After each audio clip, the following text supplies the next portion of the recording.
We call our meeting to order in the RGVMPO board. Yes, sir. Just for the record, it was posted on the Secretary of State on Friday at 9 a.m. Roll call. Judge Trevino. Commissioner Cantor. Starr County. Rita Guerra. Senior Brownsville. Senior McAllen. Here, not in the week. Senior Edinburgh. Here, Tom Reed. Senior Benson. Here, ma'am. Senior Farlingen. Turn on. Senior Farr. Here. Senior San Benito. Present. Cameron County RMA. Present. Hidalgo County RMA. Present. Valley Metro. Here. TxDOT. Present. LRDDDC. Here. RGB Partnership. You have a quorum, sir. All right, that's my understanding of what was in, sir. Okay. Why don't we get here, Adam, to the, yes, all right, no public comments? Let me take this opportunity to ask a little silence, prayers for the families of the body. The last tragedy that we found in all of our state and country yesterday. These poor children who lost their lives way too early. Rest in peace, and please comfort their families as they grieve this tragic loss.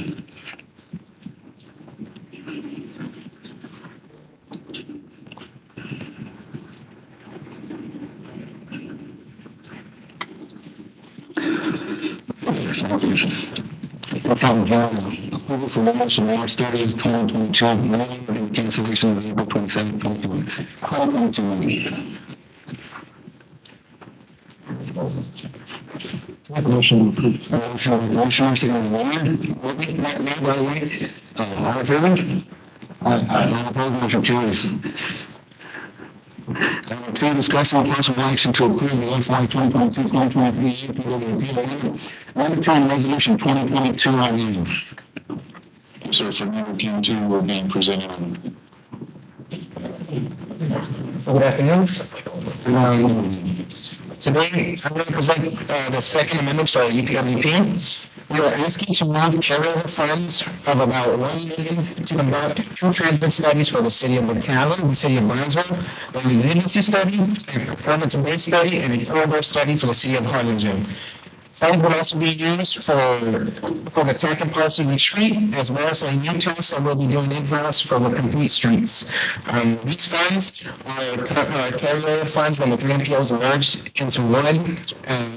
After using these funds, the $1 million will still have $2.3 million left over for future studies that we would want to do in our areas. All right, does anybody have any questions or comments? We have to do the new transportation bill. We have to do a resiliency study for the area. Oh, no, I don't doubt it. What does that mean? When you guys say the resiliency and plan, what do you expect? For transportation. What happens, one of the things that we have not been very successful Javier, when we do some of the bridge owners. Horrific example, we lost a bridge. Yes. Is there a game plan in place to move freight and individuals over to another facility to pick that up so that we can continue to move forward, or if something was to be flooded out? How do we come out with an alternate route to address that? Also looking into like hurricane evacuation, like Weslaco. Flooded. Yes, sir. Around that. Yes, sir. Got it. Okay. I also have a question. Yes, sir. How is cities selected? I mean, the first you would have gone as McAllen. Most cities selected, Mayor, we do it on a regional basis as the NPO when we do the study. We're hoping to bring somebody on board that will perform that for us on a regional basis. So the board in that area will we serve is going to start out. Yes, sir. All the way from Stark County. You just think it was confusing when you said McAllen Brown. Yes, sir. That's what they're asking. I apologize. The Brooklyn Browns is for the training studies. But and I give you a back to like McAllen, like what mission I included in the transit study, for Metro for the last 3 years. Before Valley Metro serves the mission area. We were approached by the county and Brownsville, their transit providers. They were already going on their way with the transit study. They asked us if we could provide some additional planning. to go towards that, since we received what's called 5307 funds, which are transit funds. So we agreed to help supplement those transit studies for their area. We haven't had any such requests from Valley Metro on any transit studies for the area. And how about the conscious study for mission, the new conscious study that we've been working for the last 2 years? That would be a conversation respectfully with the Valley Metro. I'm not being able to any of those conversations. The study. So these are the cities are doing these studies. If Valley Metro wish to come to us and request some additional funding for a study, of course, we'd consider it. We would come back to the board for a budget amendment in the future to include that. We just have not been approached by anybody else. I just want to mention, we did include it on the tip, so that way we can do the study for the services that we provide in the areas. And if there is a need in that area, then that's something that we will work on. So it is included in there? Because For their funding. I know that before we were talking with Mr. Logan, I don't know what to Mr. Logan's serving, and I don't know that probably was going to create what we call a citrus route metro in the city mission. So, We can schedule a meeting and discuss that further on the services that you would provide in the city of Mission. so the last 2 years, study, we transferred out. No, there's no study, the city of Mission. Well, I guess we're starting from scratch. Let's start from scratch. Okay, set it up. The city manager, because you're in that. All right. Any other questions on this presentation? Just the only thing that I would recommend that we look forward, especially as we're doing here in Parks. These regions, right? If you're going to do a kind of study, obviously, those cities are extremely important, but so are the county, and it's going to be expanding here. Nationwide, and Lower Earth is huge. So these people come up, if people get busy, because they're open, everybody's busy, proactively reach out and remind them, by the way, these funds are here, they're going to be utilized in this manner. We haven't seen you, or you may have seen FAR, for instance, because not bringing the bill to somebody else, and I think it's only proper for you to proactively reach out to them, like, we need to connect the dots. You definitely need to do a traffic study or a bike study, whatever it is, so we can start connecting all the dots and not leave anybody. I know we wouldn't have done perfect, but practically we actually like a little more. Thank you, Jim. Thank you, Mayor. Thank you for those comments. Move on. Is there a motion to approve? Motion by second by Anthony. Opposed, motion carries. Item 3. Discussion of possible action on the final funding census or criteria. Yes, sir, this is going to be financial as well. This is something that we brought forward to the board. It's information. Is there any way to zoom in on it? So, as you see on the screens right now, this is this map showcases the possible impacts that are simply due to the way density is being measured by the household units and not by population. From GTSA, this is on the left side how we were able to develop this map. And as you can see, the green is the new criteria and the red will be the old criteria. So all in red right now is what we're technically using in the new 2020 census map. And you say using, Right? We're using in red. it's about a 3% reduction to the way the census is proposed in James County. We're now looking at, Because we have less population out there, is that what you're saying? we have more population, but instead of counting people, they're counting houses. They're counting, So we're going to follow rooftops in the red. because of the way they're going with density, we went on the density of population from the areas in red is where we were out to, but now they're really only rooftops, and we're supposed to get the final for November. It's a 3% reduction for our area. So the county apartment complex is first then? Yes, sir. Is that right? Yes, sir. And we're counting hertz too. We'll count to rooftop. Yes, sir, and I think even the concern that that has is in some of the community areas we have, rooftops may not appear as rooftops, so they're not individuals that are being counted as well. Or even rooftop, some of the windows. So I have a question on Within city limits, area within city limits. I'm sorry? Within city limits, I see a red area within our city limits. That urbanized area is being moved. Yes. How is that possible? Incorporated. We are trying to census just that, and we have not received an answer to that yet. I will even say that the chairman has sent a letter off to census, asking the director for consideration of the way that the organization here in the RGV is being treated. We just have not had a response yet. That's fine. Is there a way on those red areas to like actually go on website like Google Maps and you could actually see what those areas are? Maybe it's at all apartments or what is? There's one unfortunate thing with census, there is no appeal process. So once they make their determination, we have no process by which to go through to appeal the determination. I have requested, commercial delegation by the rest of the elected officials, I have sent correspondence asking at the census director, administratively, adjust the numbers because we have what's wrong with the valley as a whole. Was severely miscounted, just like it has been for the last several decades. And this just has to be added salt to the wound in a way to try to justify why the numbers that they're coming up with are more accurate, somewhere, apartment complexes, or property people in a house, whatever the case may be, but reality is not fit with what the census is doing, but I don't know if our hands are tied with regards to this particular issue because we changed the rules on how they're calculating. I'm looking to see how this impacts everyone across the board because what these does do, it has a direct impact on our Category 7 fund, which is sent to us from the feds directly based upon population. We have a funding funding area, is a block, that Andrew was talking about, we requested that they administratively, because our standards that they can't make it administratively, obviously the entire EBR is involved and more importantly, our initial access to that center. There seems to be happening everywhere. I visited with a colleague of mine last week from Dallas.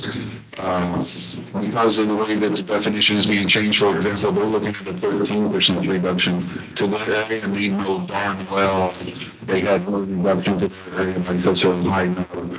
I haven't heard from my colleagues in Austin, San Antonio yet, but this seems to be across the board the way census is doing. And even last week, we sat with census in a breakout session, and they were very vague about the justification for it. So, difficult to get a straight answer. I just finished having lunch with them. That's all I'm saying. And you're going to engage with us to help on this issue. What else do we have? A good to displays off the facts, review the economy with factual data. So just like we're watching today, we're just saying on the money to do that, maybe we could reach out to local municipalities and have a little fact finding. And look at all those red areas and actually present to us what's out there. It's not just like what I just said. I mean, that's not just us, but all of it. Metropolitan across the state, probably the same problems, and maybe on at your level, and obviously we'd be happy to issuing some coordinators, but even if there was a statewide coordination effort on that might serve our purpose better because we're all in the same boat. What exactly are you asking us to approve at this moment? This is just information. It's not action, so I was wrong. It's just an update. I mean, you attack this right next month. So there's a statewide NPO association temple, so it'll give you an opportunity to like try to visit your counterparts and see how this is impacting them as well. Okay. What about representative organizations like NICO and TMI? What are they providing as arguing the census? Because they have unify their efforts to try to have a true count as well. Let's just not go at this alone. Maybe they'll have information that would be useful for us to use as support in that fact-finding mission. Thank you. That's about your question. I have thorough discussion, possible action, and request for follow-up and any other things. Mr. Gates. Yes, sir. We could go on to the next slide right here, right there. Thank you. We had reached out prior to request some new roadways for our travel demand model. But now we're beyond that phase. Now we're in the demographic phase of developing the travel demand model. So what we're requesting now is any new subdivisions, apartments, commercial businesses that have been built within 2014 and 2019. Up on the screen right now are the attributes that we're looking for acquiring for those years from 14 and 19. So we need to know how many housing units, if it is an apartment or a subdivision, and the facility size, number of parking spaces. We don't need to know what was the name of it, especially if it's something that hasn't been built yet. But, we are requesting 14 and 19, so more than likely these have already been built as far as commercial facilities. Of course, the name of the facility, the year it was built, and the location. The location where the lot lines are not available, it could be the nearest intersection would work as well, so that way we can look at the area photography or the appraisal district data to locate where these new facilities may have been that were built between 14 and 19. Also, please keep in mind that if these facilities are not shared with our NPO, they may not be included within the travel demand model, which would affect the overall travel demand model run. So the roadway, we're asked to run for a roadway that's, changing from composition or a new roadway overall. The new facility may not be included within the traffic limits. So let's just say there's a brand new Walmart, for example.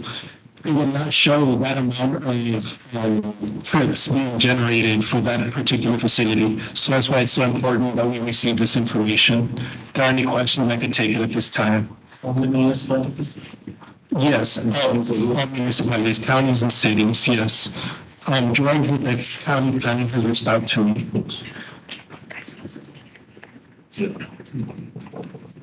That's a discussion also. Yes. Make sure that you hear from everyone. Definitely. That you haven't reached out to me. Sir, I'll follow up again. And you can also reach out to us to help you get that follow-up. If you're not getting the response from us, please. Definitely appreciate it. We have asked everybody to tag level we have asked everybody to tackle level, and I'd like to just reiterate for a second that there's proposed subdivisions and construction coming along. That's very important for us to have for the forecasted model. So if we do a subdivision, something like Cameron County, we have a large subdivision on site 77 that's being developed. That's the type of information we want, because although it's not going to be completed now, as we forecast out to 2050, it becomes very informative and important for us to use as we're trying to do forecasting and demographics. Otherwise, we lose how trips may be generated. It has a negative impact on the model. Any other questions or comments? All right. Final discussion, possible action on referring 20.3 to 20.6 tip tables on 2045 NTP and 906. Resolution on the 2022-10, organization of additional training requests. Yes, good afternoon, those and members. So as part of our quarterly revision process, which is a federal requirement for all the projects to be approved, especially those with federal money allocated to them, we are creating a new transportation improvement program, which is years fiscal years 23 to 26. And as mentioned, the 2045 Metropolitan Transportation Plan, amendment number 6. So we have received updates from our local governments. These updates have gone through public involvement along with drafts of those documents. We have shared this information with our partners at the Textile Fair District, and these projects have also gone through approval process with our technical advisory committee. So today we will be those documents, and We have public involvement on June 6th. It's probably 30-day required period, so we done on May 6th and runs until June 6th. Today will be the approval date for this document, so be happy to address any concerns or questions at this time regarding the TIP or MTP document. So you're saying that the public comment period ends June 6th? June 6th is part of the 30-day required process. Prior to the close? Yes, sir. It's in the law, and it's just part of the time as far as we need to submit to the state portal. Anyone have any questions or comments? Motion to approve the motion. Second, is there any second? Thank you. Favor? Motion carries. Thank you. Thank you very much. Item 6, discussion of possible action on transportation, private set aside castle project updates and potential amounts of funding. Hello, good afternoon. I'm here today to present to you, in your packet, you will see the list of all the active transportation alternative set-aside projects. So this is just ongoing working and letting you know about how the obligation of funds is moving in the Rio Grande Valley. Today, I'm here specifically to discuss the Los Fresnos North High School Park Connection Project. Per resolution, history, the Brownsville appeal had awarded $308,000 for this project. And you can see here in the image before you on the map, the original and executed ASA currently shows the units on Henderson Road. However, due to the limited space here along this Weslaco and the road, I guess the city of Los Fresnos has requested this change, a change in the project limits and moving that from Henderson Road to Weslaco Retreat Drive. So this is the scope of work is kind of changing just the limits, the intent of the project. As you can see, still there's some existing sidewalks here on FM Highway. Probably familiar with. So the residential area, and the purpose of this project is to connect these residents to their park and their high school. So we have a nature park here, another municipal park here, and then there's Fresno's High School. And so even by changing the project limits in this scope, the intent of the project remains the same. I say kindly, it is $308,000. And so I have prepared a resolution in order to make sure that we have the policy board's blessing of this change before the community moves forward with text on and making an amendment to our answer. Yes. Yes. For the record, what was the length of the project before the request and the length of the project after? I'm so glad you asked that. I said about it was 0.8 miles, and now it is 0.68 of a mile, I think is what I read there on Twitter. 6 miles. 15 southward, Georgia goes south. It's about a 10 of an hour reduction in terms of maximum. Like the bridge to the facility. And we will try to keep that connection, but as we know, the obligation of funds being required to obligate in 3 years, that's sort of what we're running against right now. Has anyone estimated how much it would cost to actually put a pedestrian sidewalk and a bridge rail and traffic? I failed to ask that question, but it's a good one. I mean, It's a good question. That's probably.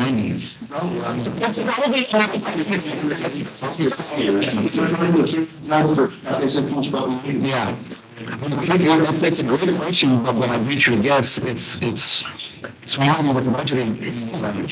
And that would probably be the answer to the question, although it makes complete sense. We take advantage of these funds and fund for some approach. What I can say, what I can say is hopefully with the upcoming project, our call for projects, the next fiscal year's projects, RGVMPO staff is working to sort of do more due diligence and find out these shovel-ready, right-of-way space constraints that might be available. So Yeah, part of the problem, they don't have a consultant. Yeah. The RMA will be taking over the project tomorrow, the board approved the item. So you'll be,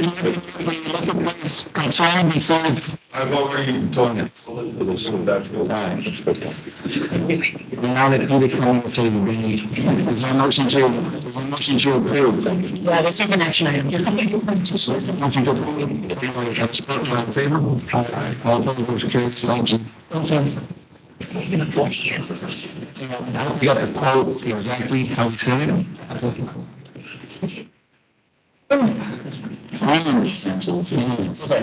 Sorry. Thank you. I got several discussion, possible action to approve the procurement of bike helmets for the RGVMPO bike ped program. I mean, this originally was starting as a update to the bike ped program overall. So specifically, we'll be discussing some new changes to the RGV facility inventory, but the traffic safety initiative in particular as well. Just as an update, the River Molly, the Bicycle Pedestrian Advisory Committee is working to hopefully gather the geospatial database we need for a really good, robust, and comprehensive active transportation facility inventory. We have looked at the data that we currently have. We have off-street trail data, we have on-street bicycle facility data, and then we have sidewalk data. And because of how large the data set is for sidewalks, the Bicycle and Pedestrian Advisory Committee is focusing on-street and trail data. And so our RGVMPO staff has helped me develop a webpage specifically dedicated to this, where we are asking municipalities to submit their data. But everyone is encouraged to participate. There are some Excel sheets that can be downloaded and a graph map of the data we currently have. So we're trying to quality check that data and receive information on new facilities. And so this is something that, we really want it to be the responsibility of the municipalities. We ask for a lot of data, as we discussed earlier. So hopefully the engaged cyclists and pedestrians that also want this data and these maps can help us to catalog the facility inventory here. So with the American Rescue Plan, I've heard, and I know what I am in the precinct, but I also heard some of the cities are using this for hike and bike trips. How are you guys categorizing that, and how are you gathering that information that might be part of this, even though it's not an MPO specific project, it's going to add to the hike and bike inventory throughout the area?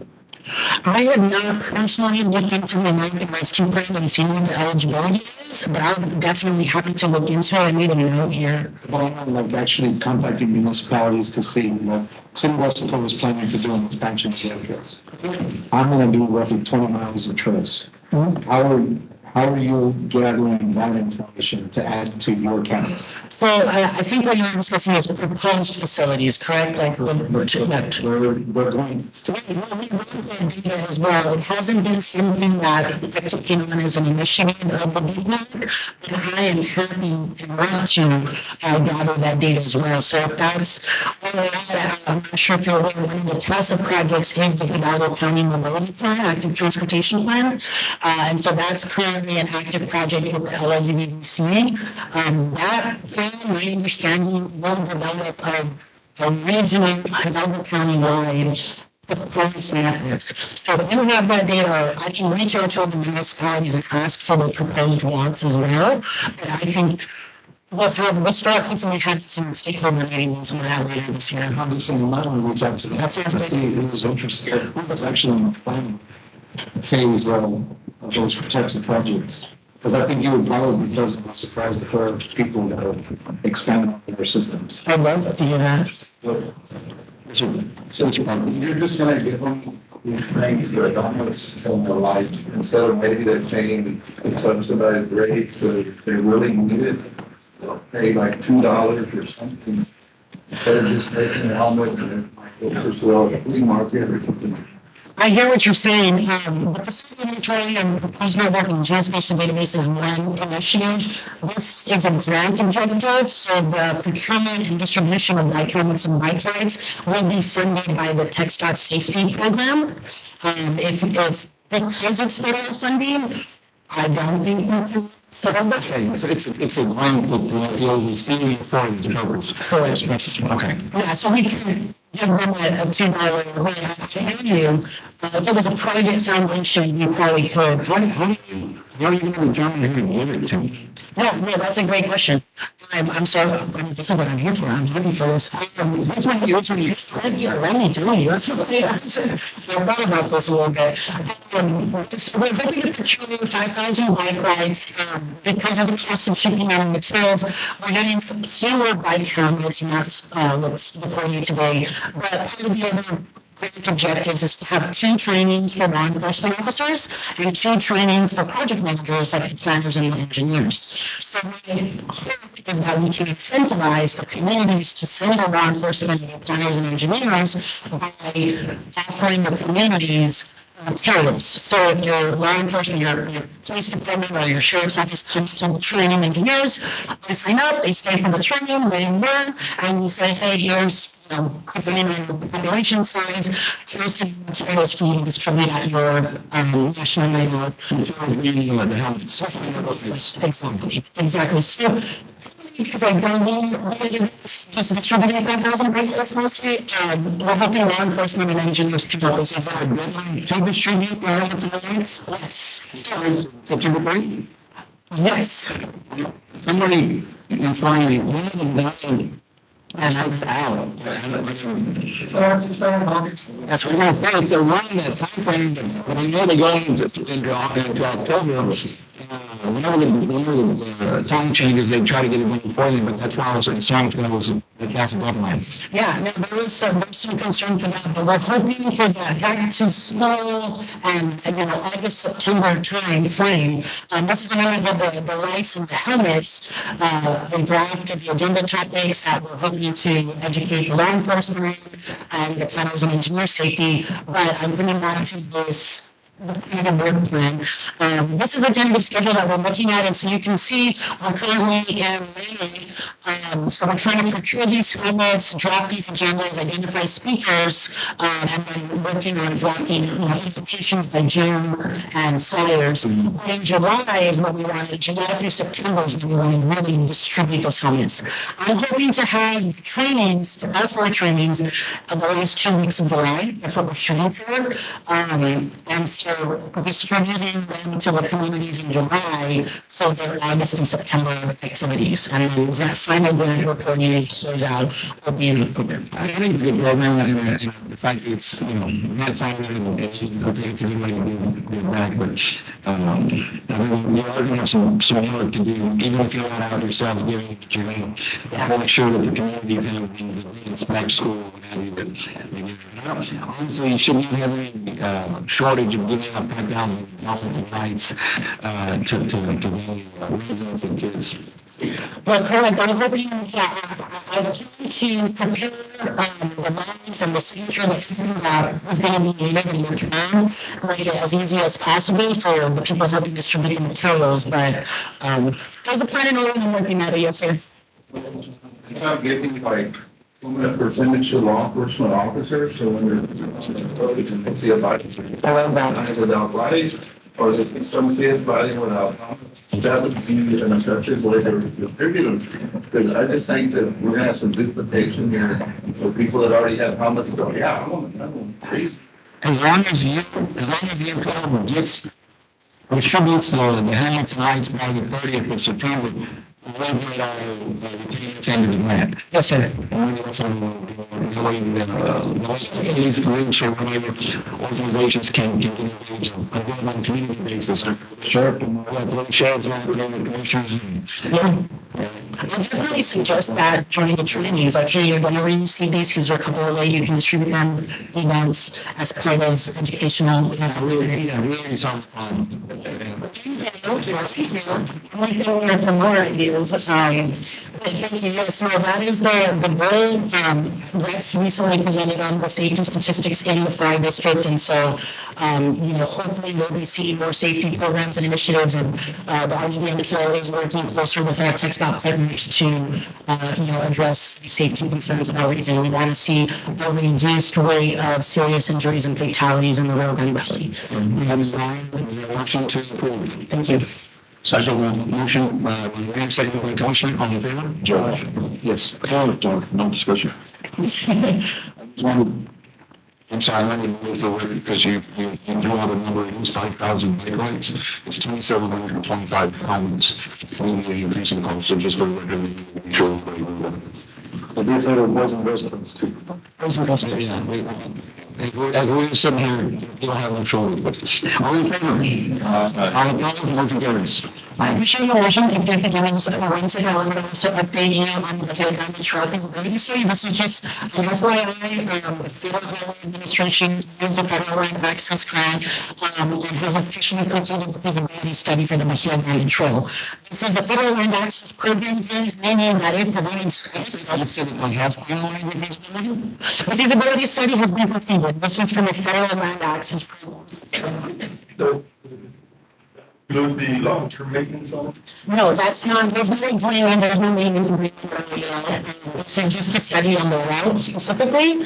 And so we want to discuss that and get there, but that's almost the next step in this point. So what I really wanted to do is show this 20-mile road, show it's connecting National Park Service to U.S. Ocean National Park Service, and then the communities of Los Fresnos, Florenzo, Buena Vista, and Port Isabel.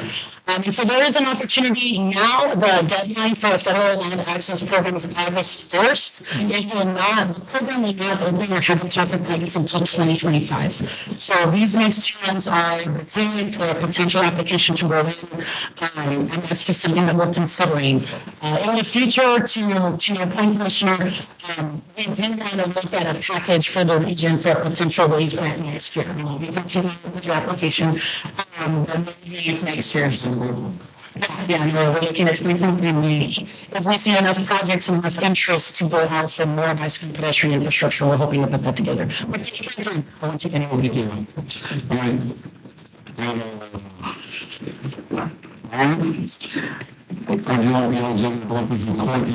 Mr. Chairman, you'll say the first update I have for the board tonight is this afternoon is the financial statement. We should be $1.1 million expended at this point in the budget. We're at $845,000. So one would do diligence to keep things tidy. Some of those should come on more, and consulting agreement that we have for the congestion management program starts to build. And we have more money to manage for that.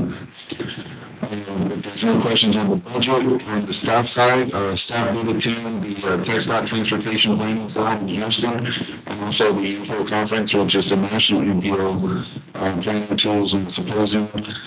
Very fruitful. We actually have a staff-wide meeting here in 2 weeks to go over some of the best practices that we saw and try to disseminate those in the office and see how we can incorporate that into our planning facets. So we learned a lot. There's a very interesting things going on out there, transportation planning. So we want to incorporate that. Also, I guess it's 8 days, 9 days. So we have the Helsingborg retreat Friday, June 3rd, Cameron County Water and Event Center. I will be getting with all of those who have RSVP to send you information on the parking, since it is access into the park. To discuss that and get that to you. And I know that Board has sent out the media request. If you do RSVP, we ask you to please fill that out. Be sure to get your name on there. I have to leave with us one, and then we need to submit it with the caterer that's going to be providing that to us. Judge, we will have some food, breakfast tacos in the morning, as well as coffee. Juice, and then afternoon is a box lunch and several different things, salad, some light eating sandwiches, because I know some people like to get a little bit lighter, and then we have a snack here, nothing much. The mindset behind all that was to keep everybody there at the event center, so that way we didn't lose anybody over at Blackbeard's, having a nice afternoon on the island. We know that's fun too, but we have refreshments planned after the children on site, right? People some, oh, sorry, no repeat. I've got white hair, which is mine too. Try to clarify, we had a conversation about the board meeting, and I made a comment that I did not have any concern having had members and our particular staff that help us obviously on our transportation projects. What I wanted to clarify is that the board members, the purpose of the retreat is for the board members, team building, et cetera. I think it's good that the fact members, staff members are there to see our discussions, but we also like to focus on the purpose, which is for the board members. So if I wasn't clear or I want to clarify that at today's meeting, and if there's any concern, we'll get to that clarification. Let's speak now before we go forward. Everybody's good with that? Everyone understand the purpose of the retreat, right? What's the number of that? That is the what increase. So, because of the space that we have, and also not voting with the fee that we have approved through the process was actually for 35. So we're good at that one. Yeah, so just to, I guess to piggyback on that big picture thinking objectives, I know it's nice to have a certain amount of it, but sometimes it gets bad, you know, with that candid conversations per se, so appreciate you bringing that up. Keep some of them with regards to that, that's why I tried to raise that issue, because I agree completely with his points. We want to make, obviously, Sunny Friday afternoon planning is sort of hard to the time, but it is, there's a good intended purpose here, and there's energy saying, you wanted to do this ever since we did the merger, the COVID got into the so let's take advantage of it, let's make the most of it, and then after we're done working, we can let within there, say, so. Anybody else have any questions or comments?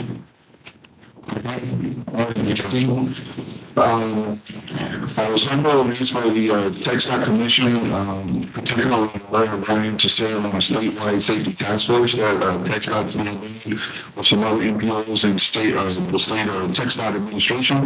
I hope to be we've had a couple of meetings. I have a virtual meeting tomorrow. I'll be bringing it back to the MPO for some considerations. Some of the things that they are doing, like El Paso and Austin have what they call the HERO program, which is essentially having drivers on ways to facilitate people who may be broken down flat tires, and even help vehicles out of the roadways when you have situations where it's just a finger bender, because I don't think most people are aware that legally you're supposed to move completely off of the interstate and onto the highway if it's a finger bender and there's no injury, simply so you don't hurry up and create more congestion and traffic issues. So there's programs like that we're looking at on how to better facilitate safety within the region, and I'll look back for consideration of future thought to the policy.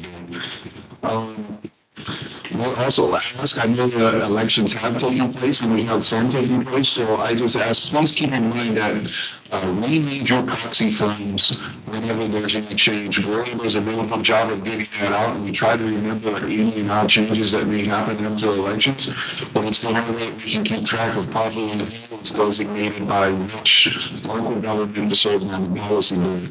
And if there's any changes to the commission, maybe we have Commissioner X assigned to be your proxy, that person did not win the election. It's very important that we update that information, and if you can help to get back to us, it would be much appreciated. So we always are able to count the top of votes at the time of policy if we have a split vote on anything.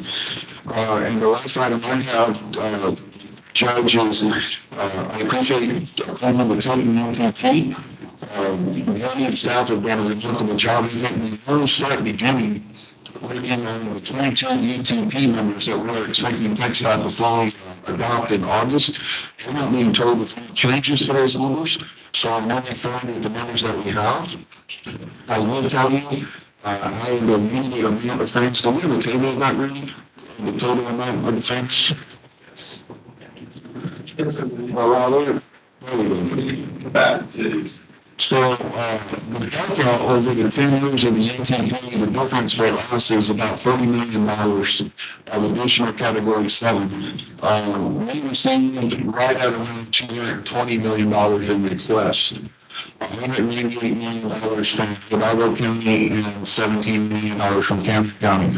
Our intention is to visit with all of the local governments who submitted projects and have a one-on-one on what are your priorities. What really is the priority to your area? Because although we have a need, and it's good to have a robust need, but to be able to meet those needs adequately with the limited funding we have, sit down and visit with all the local governments on what really is your priority. You may have sent us 5, but maybe you can get 1. And then also, please keep in mind that if you're a local government that did send us additional projects and something is more of a priority to you, there's something we already have in the works, you can swap those projects out. If it's something that's more of a priority to you to identify that funding. It's going to take sacrifices to get through this process. It's not going to be easy. There will be bruises. I'm really excited about the opportunities because now we can also work with Harley and San Benito on some projects for their area that they've never received any category funding 7 for. It's a smaller amount, but as we discussed at the last policy meeting, staff is looking at opportunities to accelerate some projects and we'll keep track of that. So it zeroes out at the end of the 10-year horizon, but we are excited about the opportunities that lie for us and working with Harley and San Benito area for additional projects. But I just wanted to make everyone aware that we will be setting up those meetings to try to identify your most important priorities as we move forward. Anybody have any questions, Brandon? Just a comment on the state task force, please group us in. We have monthly meetings where we review fatalities. And I think we can build on that. Commissioner Ryan is very intentional when it comes to Road to Zero. So appreciate you showing some of that representation. It takes all of us. TxDOT's not going to solve the problem. It takes all of us and more on the education and enforcement side of the house. And then also, I guess when you're meeting with the respective local government cities, you know, that recurring theme in the Houston conference was prioritization and ranking. That was like the reoccurring theme in Houston. And so I think it's just that exercise that we all need to. I appreciate that, Lex, and I think for the board and for the judge, I think that's one of the things that I'm hoping will come out of the retreat is maybe a better understanding from the staff side of how we go through the ranking process and how some of the projects that we move forward may or may not be within that ranking process. They may be able to have projects and we're aware of that, but just to have an opportunity to bring all of the board and exposed to bring to those situations more, so there's a better understanding of consideration when making adoptions in the future. Thank you, Rich. Thank you. There are no questions from the status report. TxDOT project status report.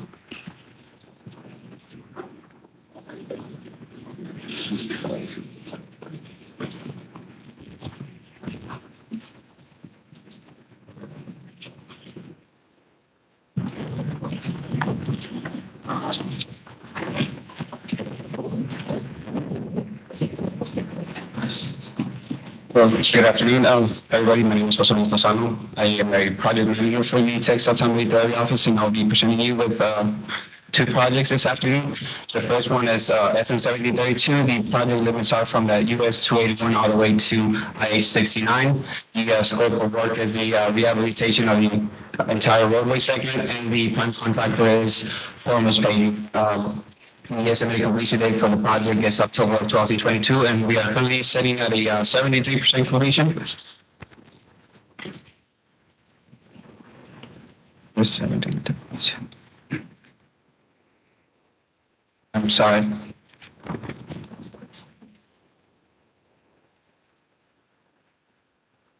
So I'm so sorry.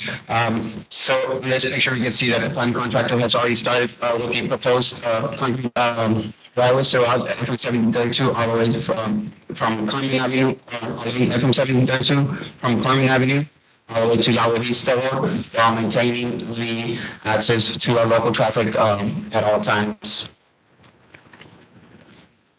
The next project is FM 802. The project limits are from 1847 all the way to Old Peninsula Road.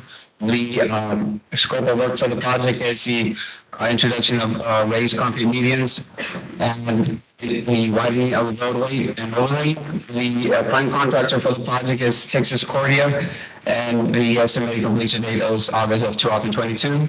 The current completion is at 81%.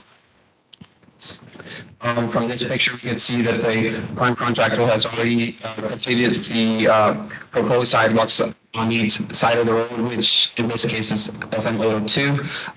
Also, it's worth mentioning that the prime contractor has already finished all the proposed pedestrian ramps throughout every single intersection and side street as well.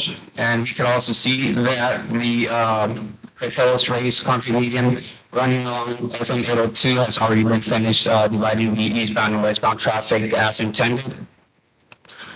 And this last picture pretty much shows that the prime contractor has already finished the proposed concrete driveways throughout the entire project limits, which are from 1847 all the way to Peninsula Road.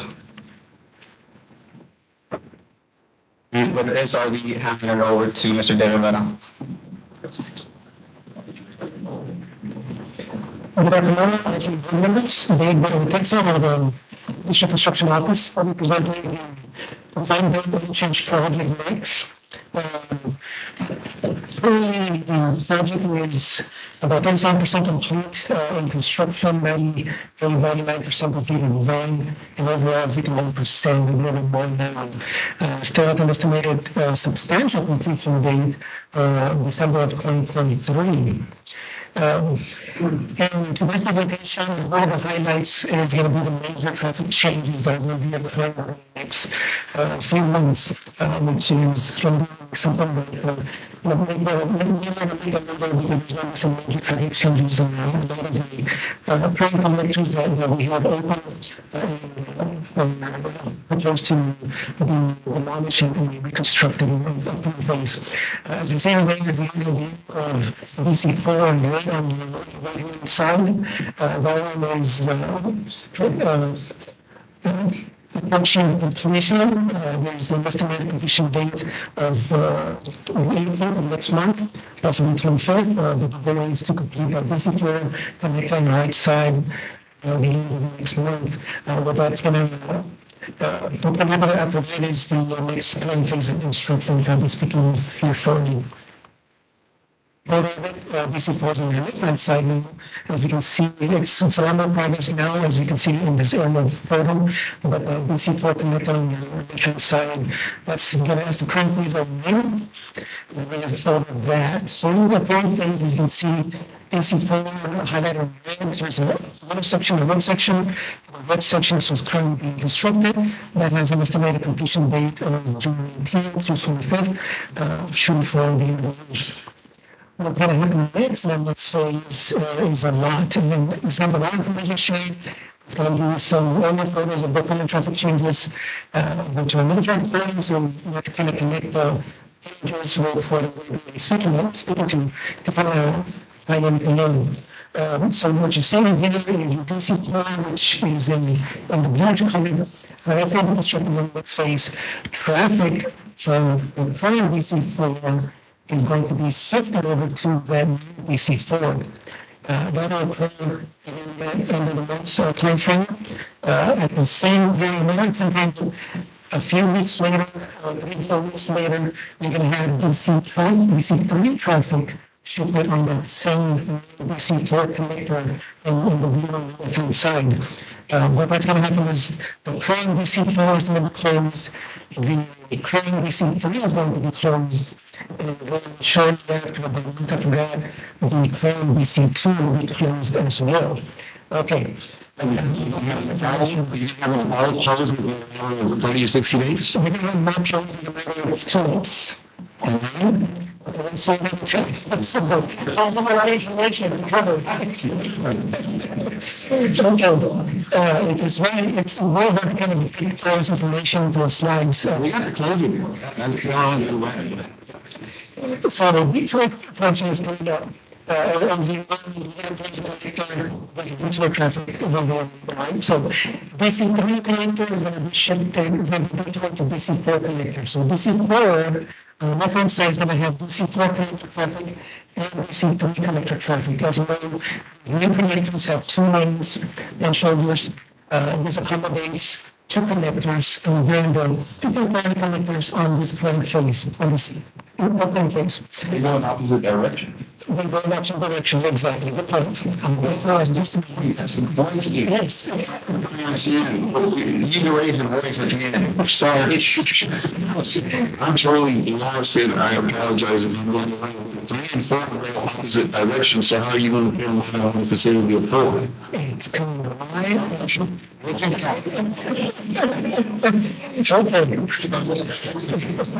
So there's, the first step is closing BC4, and BC4 part is going to be on the BC4. The second step, about a month later, 3 months later, is going to be BC3 traffic is going to be placed on BC4. Okay. So what you're seeing here, like I said, it's very hard to put this into a slide. But on the upper clicker, you see up there is your north to south direction traffic. And that's approaching, that's one side approaching the interchange project on the bottom clicker. So at that point, we're assuming the traffic is going to make a decision of it going west or going east, BC3 or BC4. And that's where you're going to be designated traveling, whichever way the traffic is going to head. At that point, we're going to be in a position, we're going to go west, continue going south to BC4 traffic, the connector, as well as going east, we're going to continue on BC4 traffic. As you approach the interchange, you're going to have your divided lanes. One's not going to go west, one's going to be going east. Once you're past that interchange, you get to Sugar Road. Sugar Road is going to have a designated turn, it takes a U-turn, so to speak, for traffic going east. Traffic going west, we continue. Traffic going west, we continue on Facebook. This traffic is going to be eliminated, so it's going to be from Punishment traffic to BC lane traffic. If you're going west, you're going to stay on the west detour route, and going east, you're going to stay on the east detour route. Traffic going east, you turn around at Sugar Road, and go back on the main lanes to the east. Let me stop you right there. I'll just clarify that this is a tech spot issue, problem, solution, and proposal. We had nothing to do with this. Not that I'm trying to cast blame, but I want to make sure that when the plans start coming in, especially for how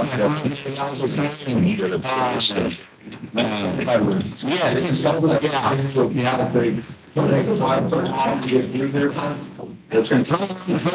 anticipate utilizing this air quotes solution? U-turn, proposal, single lane. From its initiation to completion, they're estimating approximately about 7 months, 7 to 8 years. This involves demolishing the current DC connector, completing what hasn't been constructed, and shipping traffic over. That's schedule shooting across to try to exit Sugar to make a U-turn is what I'm fearful of. All these lanes are going to have burning. You're done. Yes.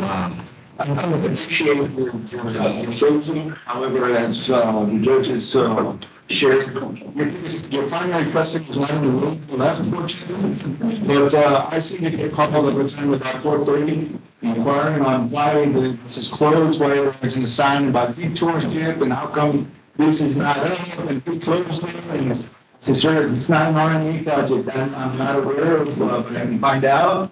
And all I ask is that this is appropriately signed. Yes. This is displayed and there's an exhibit, maybe a public announcement. Transition on how this project should be.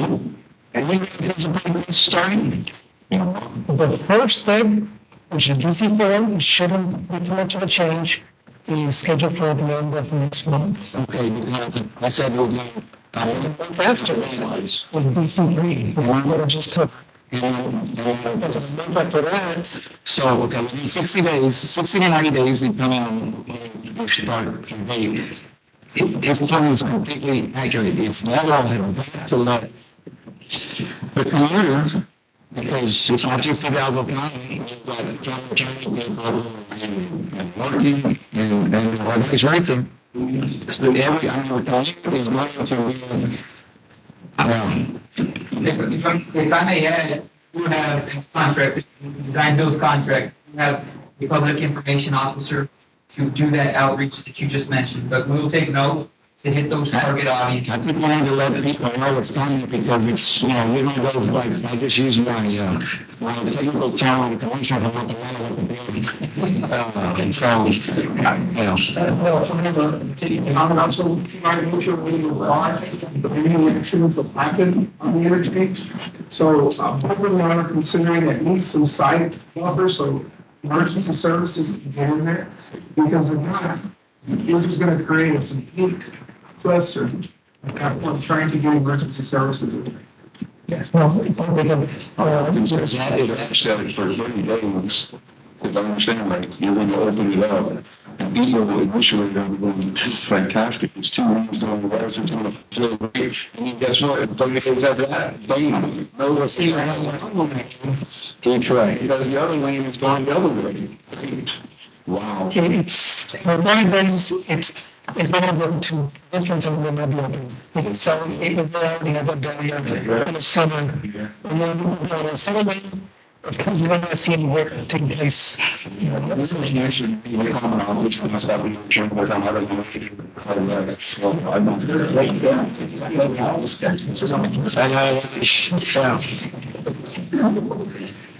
and that's been much of the attack rights, unfortunately, in the environments, other textiles, roadways, city roadways.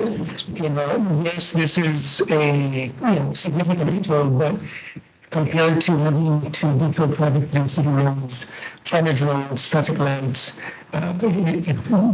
so it was relatively. So we're encouraging, 9-year trip, willing to do.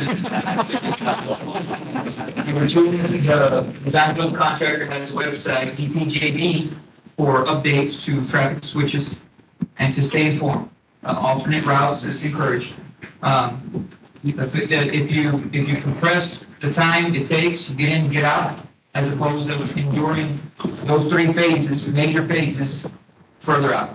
And so we looked into that, and that obviously is plan moving forward. I would say the public information representative, whoever that is, whatever visual characterization of the flow of traffic, that you share that with us so that we can share it on our websites. Sure.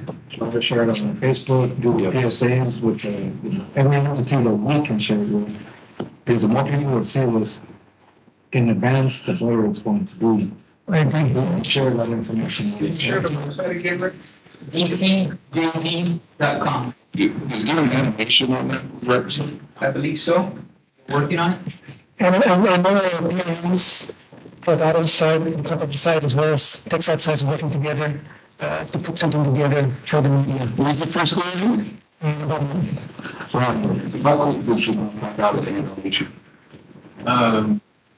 I remember last year. I just had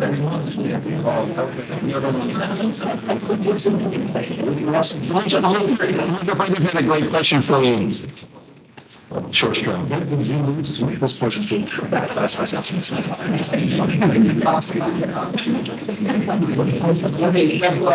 appreciate your position.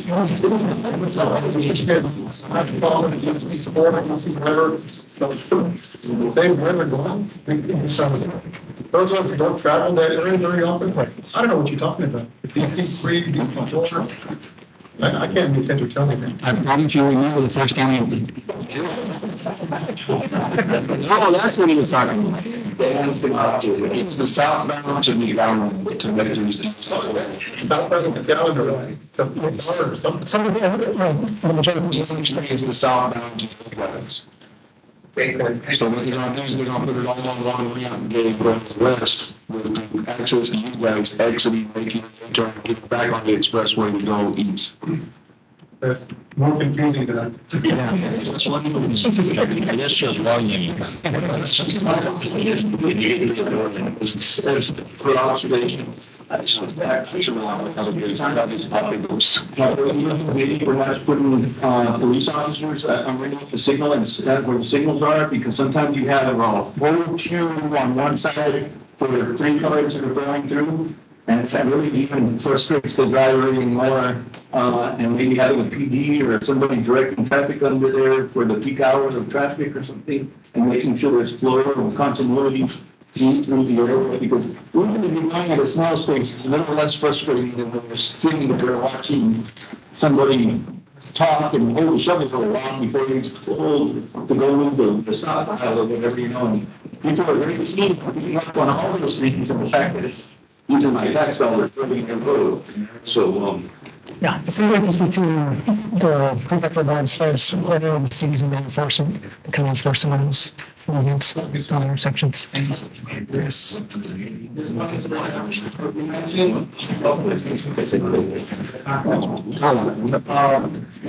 notices very painful.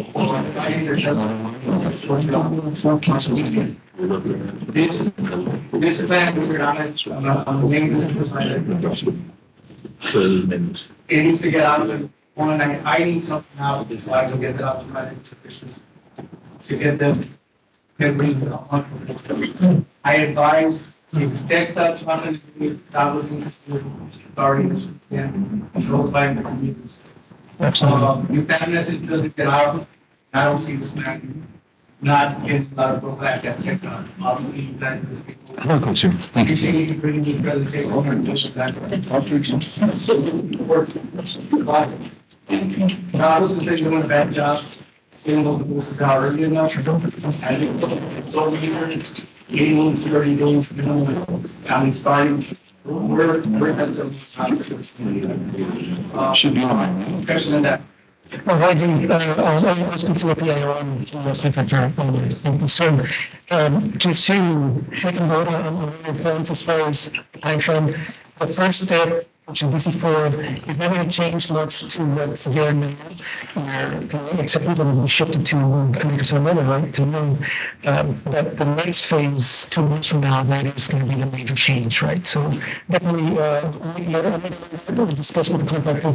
And we'll advise the PIO that we need to get this information out as soon as possible, as detailed as possible. And I'd like to see the animated type of, video that we can kind of. And can you do that to Andrew so we can share it with all of us? Yes, we'll share it all over our social media. If we can do a couple of public meetings joint with y'all, we'd be glad to. Because my biggest concern through all those, all joking aside, is the amount of truck traffic. You know, we're going to be asking to exit the freeway and make U-turns and try to get back on, because you're going to have other traffic on the frontage road trying to get on the freeway at peak hours as well. So it's not just going to be as simple as you're taking the exit, making a U-turn, and getting right back on the freeway. You're going to have everybody right now who's getting on the freeway normally, and now you're compounding it with all this. And trucks, which, let's face it, I mean, making a U-turn, they're not going real fast. And we still have to get onto the freeway facility. So I think we need to jointly, I'd be glad, even on the social media, even with the news, that we can help to get out, because I think that second phase is going to be the real impediment for people to get used to. And I think we have I think as an organization, to educate people on alternative routes. Maybe they take 107 or 1925 to go east. 88 or 1015, things like that, to stay away from the interchange and avoid those situations where possible. And then go through 107, we go through a bunch of bed and breakfast communities. Also, Ed Couch area, which necessarily isn't used to that type of traffic. So there's a lot to this. It's not just as simple as opening up a facility and taking a U-turn. And not only that, are you planning on opening up anything on the eastbound side? Because right now, everything that's been pushed to the frontage road, because you closed Jackson and you're having to go through the new Sugar, which is shut off, and you have 2 lanes. Andrew makes a great point. All these people trying to get on in the south side, trying to get into the frontage road, already seeing increased traffic because you've closed the other exits a little bit further west. Are you planning on opening up anything to relieve some of that frontage road traffic? The current plan doesn't have any additional ramps being open, temporary or permanent ramps being open on eastbound. Calling would be an exit ramp. Trying to have an entrance ramp, the exit ramp would be Jackson, between the Jacksons. After that, then there would be any other ramps to alleviate any type of traffic from congestion in the French road to address the concern as far as the connector traffic and having the mergers of French road traffic. It's going to be a barrier between the two. There's going to be a weaving of French road traffic and connector traffic. So connector traffic theoretically is going to have its own designated detour route where there's no exiting and no entering to get back on the main lanes in the direction that they're headed to. Okay, I really hate to hold this up, but legality, and I apologize, Judge, you need to quiet, I will. That raises huge concerns for me. One, to Tom's point. If you're having a dedicated lane on like you turn on the side of the front road, and you have a truck right now, everything stops. Forget it. How are you going to get in there too? And two, if you're having that dedicated lane, which I appreciate with the barrier you get on, you still have the regular on lane that's after that to get on. So then you've got on, flow through, and then people eventually will try to get off after the interchange. This is a nightmare, dreadful. To open up anything else to address this. So to wrap up, I think we're enjoying this right now. let's kind of utilize the PIOs that we have. I appreciate everybody wanting to kind of use social media, but let's use the strength of our two PIOs, tech side as well as the contractors. We'll look at the emergency access because that was discussed. And basically, we will try to mitigate as much as we can. Even if the could have disastrous. And so when there's a fender bender right now, there's some concerns and some challenges with 3 lanes that are open in some areas. So all those items are taken into consideration. We'll do our very best that we can. But at the end, you have a tighter time frame to do this work, to then, I guess, the scope of it is operational improvements. And that's kind of where we're at. There's a balance we're trying to accomplish. And then, 150, 200,000 vehicles a day is pretty taxing. So, Judge, I need to say to close. Sorry, it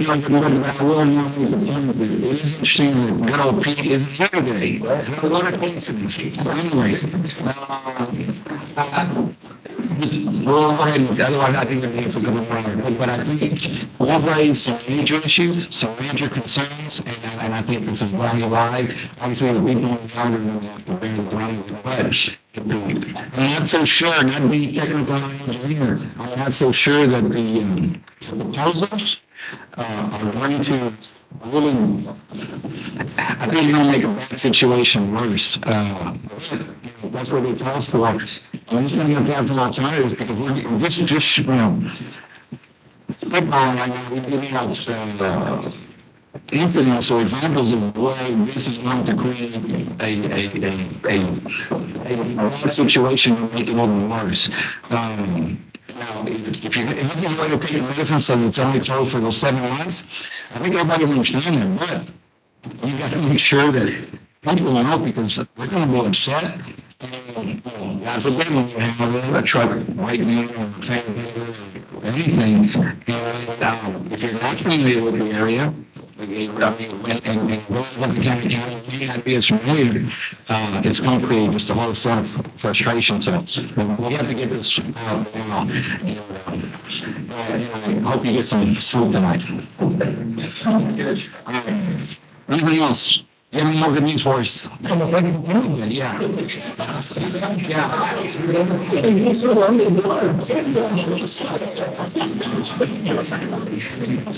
We'll see you next month. All right. Cleveland County RMA, Pete? What you, yeah. There's one from me. Those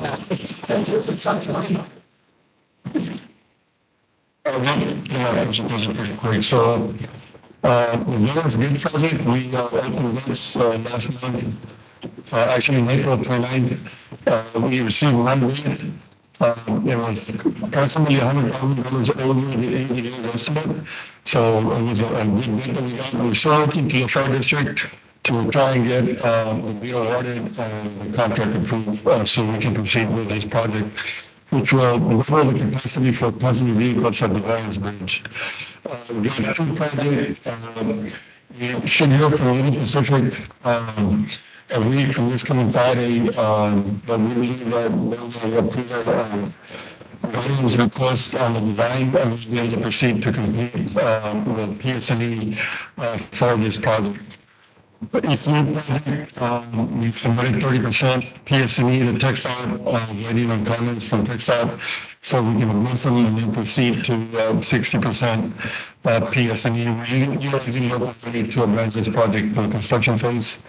Florida Mile Bridge still pending notice from Department of State, going to a legal review. As to whether they have any concerns regarding our application. Free Trade Bridge, this is the second project that we have on county bridges. We've submitted 60% design remarks, design to CBP, GSA, and NIT, and we're waiting to address those comments.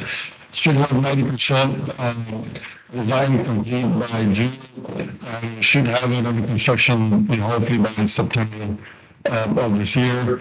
Morrison Road, we continue to work with Federal Highway on the function classification, all values. We submitted our reports to TechSouth for their review.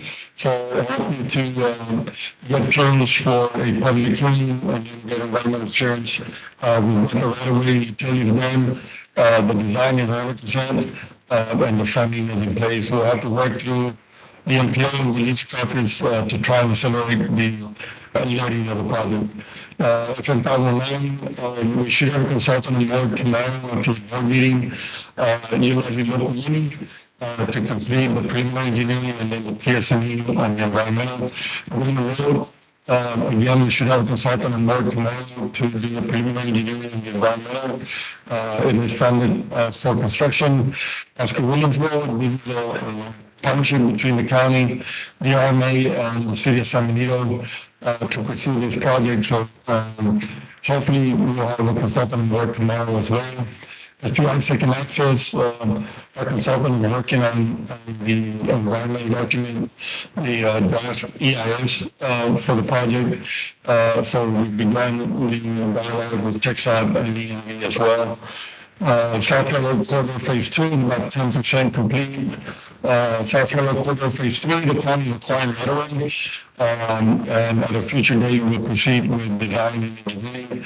41 connector, we should have a consultant involved in the next 60 days. With Boulevard, we're using local money to develop the project. We should have 60% PSNE sometime at the end of July. We should be able to move forward quickly. A lot of ways and utilities are in place. And the funding should be in place as well. And we've got a new consultant on board on this project. We'll probably be resubmitting 60% schematic to TechSouth in the next 30 days. And then proceed from there. The plan is to utilize local money. Once we get 100% schematic approved by TechSouth to do the PSNE, utilizing local funds and move on. The environmental damage is being handled in-house by the RMA.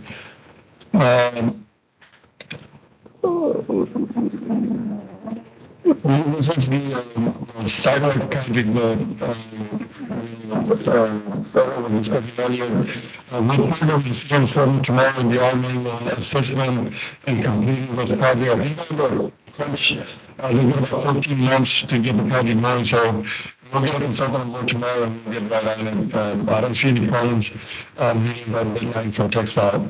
037 I-59E, we continue to advocate, for projects along this corridor as well as the 21 corridor, so we can get a seamless interstate, into Rio Grande Valley to I-69C, and then again, I-69E, and Huntington County. So this will conclude my presentation, Judge. Any questions? Thank you, Pete. I will count on the Chairman, directors, my name is John Pepper, and I present OCR summary.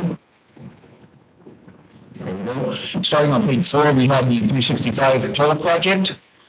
This was led to Boichi Construction, work started on March 17th, and we're 70 days into a 1,264 calendar day project. We have initiated 3 change orders, having to do with the lighting engineering change proposal. The first change order was the process, the second change order was the cost, the third change order was the risk, and we've come to an agreement on everything.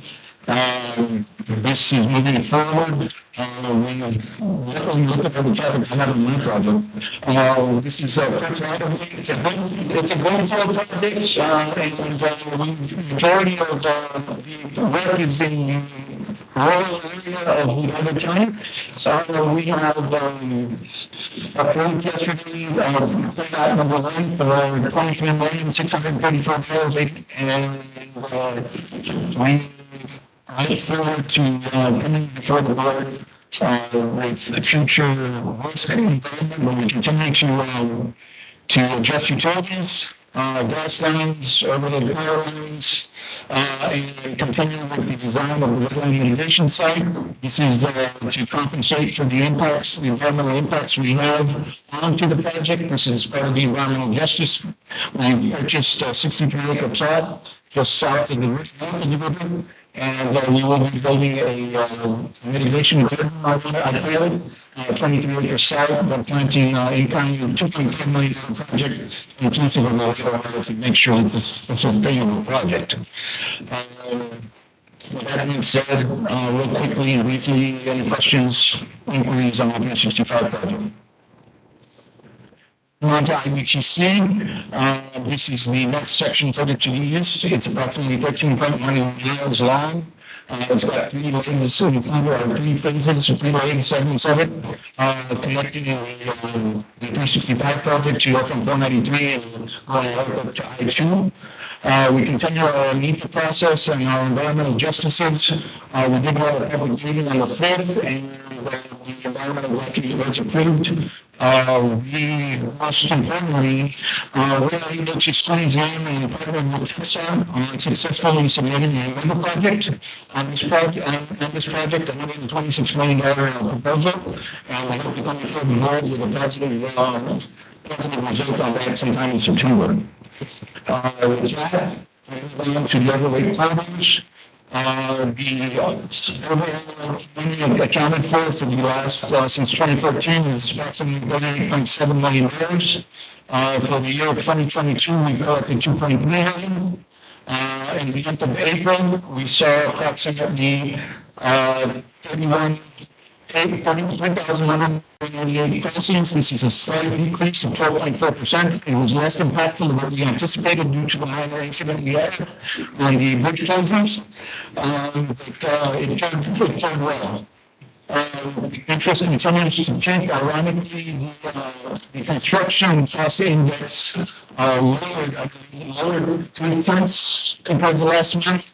And the living cost increased 4 tenths last month, but they remain consistent at about 15 and 8.5%. As far as cost and interest rates on construction costs. And major chairs and factors, you can see asphalt, particularly overwhelming lines. This is due to the asphalt, the oils, and availability of those construction materials, but everything remains consistent. Ironically, Portland concrete, cement, just rose to 10/10 of a degree, but I think that's because they're not available. Anyway, if I'm not entertaining any questions or concerns on this, happy to entertain at this time. Any questions for Brian?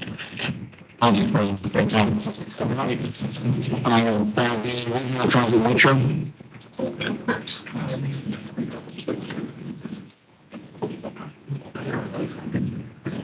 Good afternoon. Thanks for getting the regional transit mobility plan. I'll be presenting the regional transit report. The transit metro for the month of March, total ratio was 91,637 passenger trips. Our ridership compared to the previous year for March was we had an increase of 73.6%. We also had an increase in revenue hours by 6.8%, and we also saw some increase by the 8.2%. Metros ridership for March 2022 was 46,953 passenger trips. Also, to the previous year for Metro. The ridership increased by 61.3%, the hours decreased by 8.4%, and the miles decreased by 4.8%. Metropolitan total ridership for March 2022 was 44,375 passenger trips. The ridership increase from the previous year by 2.3%. Mileage has increased by 6.5%, and the revenue miles increased by 18.4%. Valley Metro's total ridership for March was 45,500 passenger trips. Compared to the previous year, there was an increase of 130.4% on the ridership. Revenue hours increased also by 23%. The miles increase as well by 36.4%. So the combined ridership between all transit agencies for the month of March was 218,365 passenger trips. This total ridership was an increase of 57.4% from the previous year. So overall, we can see that all of our transit agencies are recovering and getting some of their ridership back prior to COVID. If there's any questions, I can answer those at this time. Any questions? Thank you. Thank you. All right, number 6, other business, Alder Neal. I just want to make a comment. I want to thank Tucker for giving us that information a couple of meetings ago about the raise and the infra grants. And I do want to say that our staff and our consultants work very hard, and we were able to get 2 applications in through Largo County Precinct 1. On the raise grant, we applied for $7.5 million. The infra grant, we applied for $29.7 million. So I want to say thank you for reaching out and helping us out with that. But I also want to say, I mean, we got to take advantage of these opportunities, and I'm very thankful for that opportunity. So thank you. I hope you hear the commission. Any other business meeting? Mayor, I'd like to extend an invitation to ribbon cutting for the 365 project. It will be June 8th at 10 a.m. at the Military Highway in San Juan, on June 8th at 10 a.m. I would recommend that you take the Military Highway. And you can try to travel and route the Texas Highway. What time was that again? At 10 a.m. Sir. Are you going to send that with? Yes, you can send that out for 10 days. You've got out electronically, yes, sir. Okay, because I've been. Business meeting, right? Our next meeting will be on June 29th at 1:30 p.m. And of course, our retreat will be next Friday. Yes, June 3rd. Just real quick, we will have free breakfast tacos, coffee, and juice. So please, about 8:30 if you can be there. And we're going to kick off at 9. All right, very good. No further business, we stand adjourned. Thank you.